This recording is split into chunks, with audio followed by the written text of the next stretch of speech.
원금은 전혀 갚지 못한 채 이자만 내는 대출이 35조 원에 달하는 것으로 조사됐습니다. 내년도 서울, 경기, 인천 등 수도권 아파트 입주 물량이 22년 만에 최저치를 기록할 전망입니다. 지난달 광공업 생산이 넉 달 만에 다시 증가세로 돌아섰지만 향후 경기 전망은 여전히 어두운 것으로 나타났습니다. 글로벌 경기 침체로 인해 신용 등급이 하락하는 국내 기업이 늘어나고 있는 것으로 조사됐습니다. 시청자 여러분 안녕하십니까? 생경제 현장의 최은정입니다.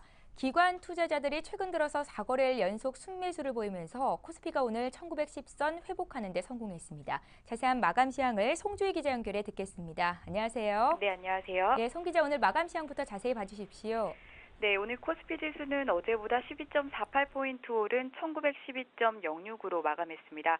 뉴욕 증시가 허리케인 샌디의 영향으로 이틀 연속 휴장한 가운데 유럽 증시는 기업들의 깜짝 실적 발표에 힘입어 상승 마감했습니다. 코스피는 기관의 순매수세에 상승 출발했는데요. 유럽 증시가 경제지표 호조 소식과 그리스의 긴축 합의안 발표 등으로 상승 마감한 것이 국내 투자 심리에도 긍정적으로 작용했습니다. 개인과 외국인이 각각 1,669억 원, 370억 원 순매도했지만 기관이 2,124억 원 매수 우위를 보이며 지수를 끌어올렸습니다. 업종별로는 의약품이 4.88% 올랐고 의료정밀과 화학, 종이목재 등도 강세를 보였습니다. 반면 비금속 광물과 기계, 통신업 등은 약세를 보였습니다. 화학업종이 3분기를 기점으로 바닥을 찍었다는 기대감이 퍼지며 LG화학이 4.08% 급등했습니다. SK하이닉스와 현대모비스, 삼성전자 등도 상승했습니다. 반면 기아차와 현대차는 0.98%, 0.22%씩 하락하며 반등 하루 만에 약세를 보였습니다. 코스닥 지수는 오늘 6포인트 오른 508.31로 마감했습니다. 예, 올해 들어서 글로벌 경기 침체가 심화되면서 국내 기업들의 해외 수주 계약 취소가 잇따르고 있다는 소식인데요. 해지 금액이 2조 원을 훌쩍 넘어섰다는데 구체적인 해지 금액 어느 정도나 됩니까? 네, 금융감독원에 따르면 올 들어 해외 수주 계약을 따낸 기업 가운데 해외 발주처에서 계약 해지를 당한 수주 금액은 총 2조 870억 원에 달합니다. 눈여겨볼 대목은 최근 계약 해지 규모가 빠른 속도로 늘고 있다는 점입니다. 실제로 올 상반기까지만 해도 계약 해지를 통보받은 곳은 OCI 한 곳으로 취소액도 3,220억 원에 그쳤지만 3분기에는 계약 해지액이 1조 4천억 원까지 뛰었고 이달 들어서도 3,700억 원이 넘는 계약이 취소됐습니다. 특히 조선과 태양광 업종이 치명타를 입었습니다. 대우조선해양은 미주 지역 선주와 드릴십 한 척, 반잠수식 시추선 한 척을 공급하는 계약을 체결했었지만 글로벌 경기 불황으로 인한 사업 환경 악화로 지난달 1조 2,104억 원에 달하는 공급 계약을 해지당했습니다. 태양광 업체들 역시 수주 계약을 줄줄이 취소당했는데요. KCC와 OCI, 웅진에너지 등이 태양광 업황 악화를 이유로 기존 계약을 파기해야 했습니다. 더 큰 문제는 앞으로 계약 해지가 얼마나 더 진행될지는 아무도 알 수 없다는 데 있습니다. 재정 위기로 인해 유럽의 경기 침체가 장기화될 가능성이 높고 중국과 미국의 경기 회복도 기대하기 힘들기 때문입니다. 조선의 경우 최대 발주처인 유럽의 상황이 개선될 기미를 보이지 않고 있고 태양광 역시 원재료인 폴리실리콘의 가격 회복이 어렵기 때문에 업황 개선이 요원한 상태입니다. 여기에 최근 글로벌 경기 침체 장기화에 대한 불안까지 겹쳐 있어서 수주에 대한 기대감은 낮아질 수밖에 없는 상황입니다. 예, 알겠습니다. 이제 업종 얘기를 좀 더 해보겠습니다. 3분기에 어닝 쇼크로 맥을 못 추던 화학주들이 최근 바닥을 지나서 4분기에는 회복세를 보일 것이라는 전망에 강한 반등세를 나타내고 있는데요. 화학주들의 주가 흐름 그리고 또 향후의 업종 전망을 전문가들은 어떻게 하고 있는지 좀 알려주시죠. 네, 오늘 유가증권 시장에서 화학업종 지수는 어제보다 1.43% 올랐습니다. 지난 22일 이후 250포인트 넘게 떨어졌던 화학업종 지수는 어제 27포인트 오른 데 이어 오늘도 50포인트 넘게 상승하면서 강한 반등을 이어가고 있는 모습입니다. 개별 종목들도 모처럼 기지개를 켰습니다. 화학업종의 대장주인 LG화학은 4.08% 오른 30만 6천 원의 거래를 마치며 지난 9월 7일 이후 가장 큰 폭의 상승세를 보였습니다. 호남석유도 1.13% 오르며 최근 3거래일 연속 상승세를 이어갔습니다.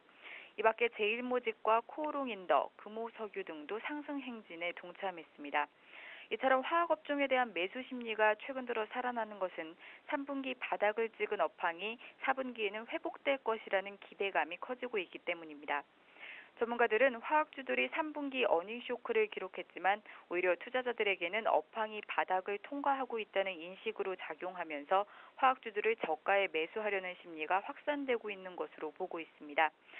기저효과가 부각되면서 당분간 화학주에 대한 관심이 더욱 커질 것이라는 겁니다. 4분기는 화학주들에는 전통적인 비수기이긴 하지만 대내외 경제 여건이 개선되고 있고 특히 11월부터 휴가 시즌에 돌입하면서 북미 지역을 중심으로 화학 제품 수요가 늘 것으로 전망된다는 점도 긍정적이라는 분석입니다. 예, 오늘 증시 관련 소식은 송주희 기자에게 들어봤습니다. 잘 들었습니다. 네, 고맙습니다.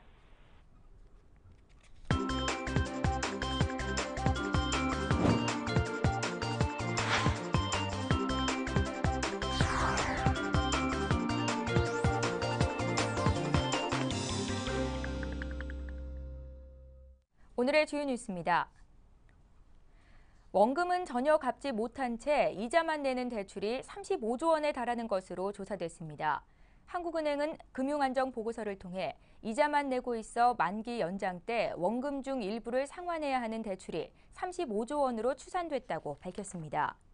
특히 주택가격이 앞으로 20% 정도 더 떨어지면 이자만 겨우 내는 대출이 93조 원으로 3배가량 증가할 것으로 한국은행은 전망했습니다.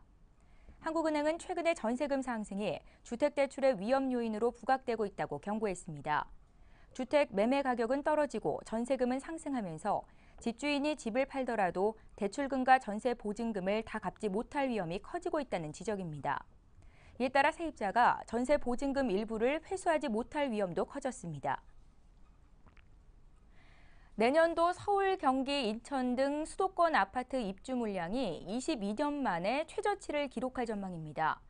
부동산 정보업체 부동산 114는 수도권에서 내년 입주를 앞둔 아파트가 86,942가구에 불과해 10만 가구가 무너졌다고 밝혔습니다. 이는 처음 조사를 시작한 1992년 이후 가장 적은 수치입니다.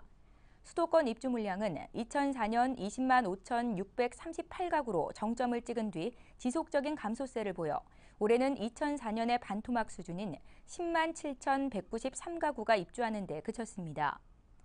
지역별로는 경기도가 올해 6만 2천 가구에서 내년에 5만 3천 가구로 15%, 인천은 2만 5천 가구에서 1만 1천 가구로 56.1%가 각각 줄어들 전망입니다. 공급량이 감소한 것은 집값 상승에 대한 기대감 하락과 주된 주택 수요층이었던 베이비 부머의 은퇴, 하우스푸어 증가 등이 복합적으로 작용한 결과로 분석됩니다. 지난달 광공업 생산이 넉 달 만에 다시 증가세로 돌아섰지만 향후 경기 전망은 여전히 어두운 것으로 나타났습니다. 통계청이 오늘 발표한 9월 산업활동 동향을 보면 광공업 생산은 제조업 1.0%로 반등해 전월 대비 0.8% 증가했습니다. 광공업 생산은 전월 대비로 6월 마이너스 0.5%, 7월 마이너스 1.8%, 8월 마이너스 0.9% 등 3개월째 감소세가 이어지다가 넉 달 만에 반등했습니다. 광공업을 비롯해 서비스업과 건설업 등도 반등해 전체 산업 생산은 전월보다 0.8% 증가했습니다. 그러나 3분기 성장세 부진을 주도한 설비 투자는 지난해 같은 기간과 비교하면 8.2% 급감해 2개월 연속 감소했고 경기 선행지수도 2달째 하락해 회복세는 약했습니다. 한편 현재의 경기 상황을 보여주는 동행지수 순환변동치는 전월과 같았지만 앞으로의 경기 국면을 예고하는 선행지수 순환변동치는 전월보다 0.7포인트 하락해 전월의 마이너스 0.2포인트보다 낙폭을 키웠습니다. 글로벌 경기 침체로 인해 신용 등급이 하락하는 국내 기업이 늘어나고 있는 것으로 조사됐습니다.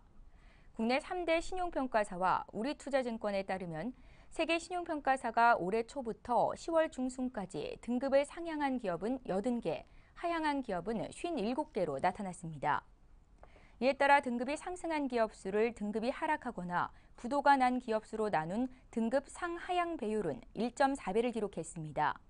이 배율은 신용평가사의 등급 조정 추이를 알아볼 때 쓰이는 수치로 올해는 등급 상승 기업이 등급 하락 기업의 1.4배라는 뜻입니다. 그러나 이 배율은 올 들어 급격한 하락세를 보였습니다. 지난해와 지지난해 이 배율은 각각 3.5배, 2.9배로 올해보다 2배 이상 높았습니다. 배율의 하락세 전환은 외환위기로 기업 도산이 잇따랐던 1998년 이후 세 번째입니다.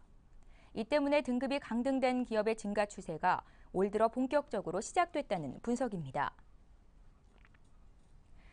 최근 취업자 증가폭의 대다수를 차지한 고령 취업자는 주로 영세 자영업 부문에서 늘어난 것으로 나타났습니다. 국회 예산정책처가 통계청 자료를 분석한 결과 지난해 55세에서 64세 고령 취업자는 전년보다 24만 4천 명 늘었으며 이 중 자영업자는 9만 4천 명으로 38.5%를 차지했습니다. 고령 자영업자의 전년 대비 증가폭은 2009년 2만 6천 명, 2010년 3만 2천 명에서 지난해 9만 4천 명으로 크게 늘었습니다.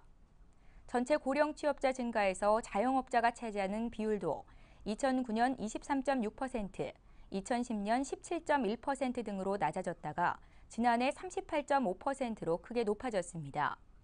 산업별로는 운수업이 3만 2천 명으로 가장 많았습니다. 운수업은 택시와 버스, 택배 등이 모두 포함됩니다. 이어 숙박 음식점업 1만 1,000명, 개인 서비스업, 소매업 등의 순으로 나타났습니다. 공정거래위원회가 이른바 노예 계약을 방지하기 위한 연예 매니지먼트사와 연예인 간 모범 거래 기준을 제정했습니다. 이에 따르면 매니지먼트사는 인력, 재무 상태 등 각종 관련 정보를 인터넷 등에 공개해야 하며 연예인과 계약 시 표준 계약서를 따르도록 했습니다. 또 소속 연예인의 수익과 비용은 연예인별로 분리해 관리하도록 했으며 소속 연예인이 요구할 경우 회계장부와 입출금 내용을 공개해야 합니다. 오늘 오전 제3회 서경금융전략 포럼이 개최가 됐습니다. 박근혜 대통령 후보를 비롯해 금융증권계 인사 300여 명이 참석을 한 가운데 금융산업이 나아가야 할 길에 대한 논의가 이뤄졌는데요. 현장 소식 지금부터 함께 살펴보시죠. 서울경제신문과 서울경제TV 센이 공동 주최하고 금융위원회와 금융감독원이 후원하는 제3회 서경금융전략 포럼이 오늘 오전 서울 소공동 플라자 호텔 그랜드볼륨에서 열렸습니다. 리빌딩 파이낸스 2012 금융산업의 새 길을 얘기한다라는 주제로 열린 오늘 행사에는 박근혜 새누리당 대통령 후보와 정무위원회 소속 김종훈, 박대독, 김기식 의원, 권혁세 금융감독위원장, 어윤대 KB금융지주 회장, 강만수 KDB 금융그룹 회장 등 금융증권계 인사 300여 명이 참석했습니다. 이날 축사에 나선 박근혜 후보는 우리 금융이 사회적 책무를 다해야 한다고 강조했습니다. 지난 저축은행 부실 사태에서 보여준 일부 금융인들의 모럴 해저드는 국민들에게 큰 실망을 주었습니다.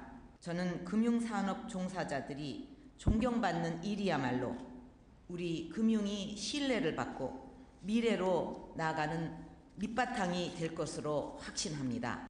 박 후보는 또 금융부실의 책임을 소홀히 하면서 문제가 생기면 공적 자금에 기대는 일은 더 이상 반복돼서는 안 될 것이라고 말하면서 새로운 금융 시스템을 갖추는 것이 매우 중요한 과제라고 강조했습니다.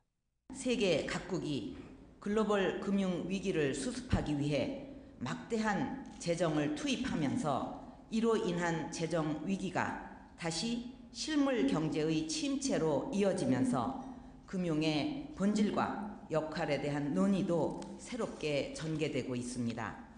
우리 상황에 맞는 금융 시스템을 갖추는 것이 매우 중요하고 시급한 과제라고 생각합니다. 박 후보는 이어 우리 금융이 경제 규모와 세계적 위상에 걸맞은 국제적 경쟁력을 키워야 한다고 생각한다며 글로벌 스탠더드의 기준으로 금융경제 투명성과 예측 가능성을 높이겠다고 공약했습니다. 또 금융시장 참가자의 창의력이 극대화되도록 환경과 제도를 만들고 금융인들의 힘으로 금융산업의 경쟁력을 높일 수 있게 적극 지원하겠다고 약속했습니다.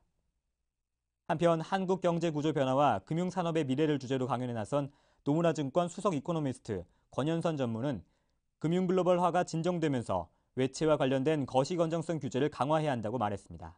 최근 금융환경 변화와 향후 감독 정책 방향을 주제로 기조연설에 나선 권혁세 금감원장은 저금리와 저성장의 장기화에 대비해 감독 방향을 잡겠다며 은행과 비은행, 금융, 투자, 보험 등 각 권역별로 성장과 리스크 전략을 짤 것을 주문했습니다.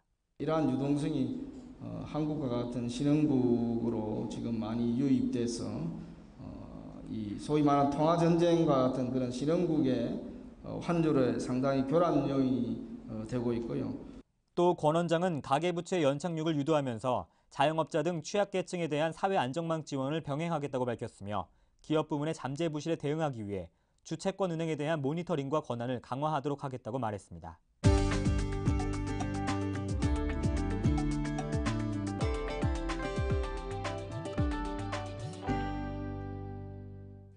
세계 지속가능발전 기업협의회 서울총회가 오늘 오전 서울 소공동 롯데호텔에서 개막됐습니다. 개막식에는 반기문 유엔 사무총장과 김항식 국무총리, 후지오조 토요타 회장, 국제기구 대표, 정관계 주요 인사와 글로벌 기업 CEO 등 400여 명이 참석했습니다. 반기문 총장은 기조연설에서 전 세계 기업들이 사회적, 윤리적, 환경적 가치 창출을 통해 지속가능 발전을 위한 모범이 되어야 한다며 기업이야말로 아이디어와 비전으로 변혁을 일으킬 수 있는 키를 쥐고 있다고 강조했습니다. 김항식 국무총리는 녹색 성장은 선택이 아니라 필수라며 장기적으로 보면 우리 사회에 긍정적인 영향을 미치는 친환경 기업만이 생존하게 될 것이라고 말했습니다. 참석자들은 이번 총회에서 해결책의 모색과 확대라는 주제로 녹색 경제 확산을 위한 구체적인 실행 방안을 논의할 예정입니다. 이번 총회 결과물은 오는 12월 카타르 도하에서 열릴 유엔 기후변화협약 당사국 총회에서 글로벌 기업들의 역할 확대를 위한 논의 자료로 활용될 예정입니다.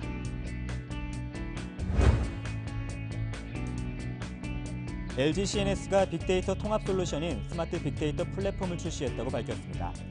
이 솔루션은 빅데이터 시스템 구축에 필요한 구성 요소를 원스톱으로 설치해줍니다.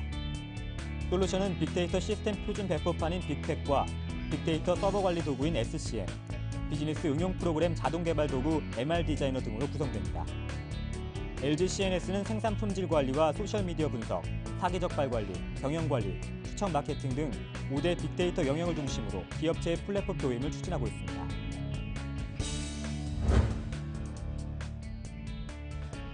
삼성전자는 갤럭시 S3 LTE 모델의 제품 운영 체제를 안드로이드 4.1 젤리빈으로 업그레이드한다고 밝혔습니다. 갤럭시 S3는 4.0 버전의 아이스크림 샌드위치를 탑재해 출시했습니다. 지난 9일 3세대 모델을 업그레이드한 이후 이번에 LTE 모델의 업데이트를 실시했습니다. 갤럭시 S3 LTE 업그레이드는 이동통신 3사 가입 제품 모두에 대해 적용됩니다. 업그레이드를 하면 그래픽 성능과 터치감이 좋아지고 웹브라우징이나 화면 전환, 앱 구동 속도 등도 빨라집니다.